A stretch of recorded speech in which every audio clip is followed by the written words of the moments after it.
Eu conheci um cara de boné de aba reta. Ele me chama de moça e me leva pra jantar. Tem uma banda em menos de uma semana. Me levou café na cama e me pediu pra ficar. Eu comecei a gostar dele quando ele falou que gostava de mim.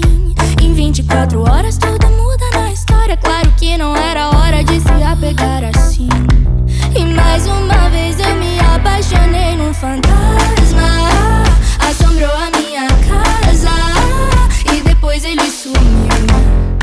A gente nunca mais se viu.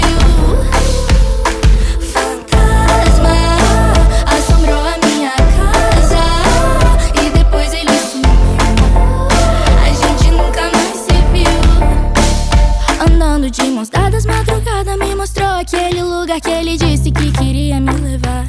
Se ele não queria, por que é que ele dizia? Claro que ele mentia só pra me impressionar.